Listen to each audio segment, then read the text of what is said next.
मोगाच्या भाव भयणीनो, as per faith and religion फादरांचें काम कितें आसा.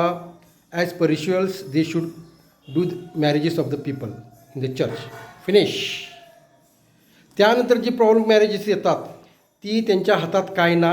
तुम्ही फादराकडे बसलेल्या ते आणि बिघडून टाकलेल्या. तुम्ही त्या काजाराची वाट लायतल्या. फादराकडे कुठल्या फादराकडे वचू नकात. आणि फादर काय डिसिजन घेता त्याच्यात काय व्हॅल्यू ना. Invalid in the court. आणि ते फादर तुमका रिकन्सिलेशन सर्टिफिकेट पण देत ना. तुम्ही त्यांच्याकडे वचूच नकात.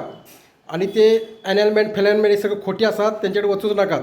हांव जे सांगता ऐकून घ्या. तुमका प्रॉब्लेम सॉल्व करूच असलो सरपंचकडे वचात, ग्रामपंचायतीमध्ये वचात, तो प्रॉब्लेम सॉल्व करून घेयात. म्हाका विचारात कसं प्रॉब्लेम सॉल्व करूच असता.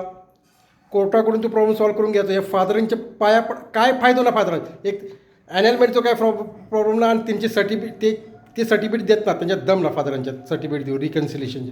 तुम्ही वचूक नाका. तुम्ही रिकन्सिलेशन सर्टिफिकेट जाय कोर्टात. आणि फादर लोक देतात. तुम्ही त्यांच्यावर वचू नका. तुम्ही अजिबात वचू नका. म्हाका तुम्ही फोन केला तुमचा प्रॉब्लेम सॉल्व जातलो. कोण पण फोन करात. Any Catholic can call me. But फादरांकडे तुम्ही वचू नका. फादरकडे वचून कुठलोही प्रॉब्लेम सॉल्व जायत ना. मॅरेजचं प्रॉब्लेम सॉल्व जायत ना. तुम्ही ते लपड्यात पडू नका. फादरांकडे आणि त्यांची इनव्हॅलिड असतात. ते डिसिजन घेतात सगळे इनव्हॅलिड असतात. काय फायदो ना. ओके. व्हिडिओ ऑर्डर लाईक करा, शेअर करा, सबस्क्राईब करा. Okay. Louis the world's number 1 problem solver. फादरांकडे वचूच नका. त्यांचे काम एकदा काजरला नाही. फिनिश. मग तुम्ही माझ्याकडे यायचे आणि तुम्ही सरपंचकडे वचात, सरपंचच्या बॉडीकडे वचात. It will work.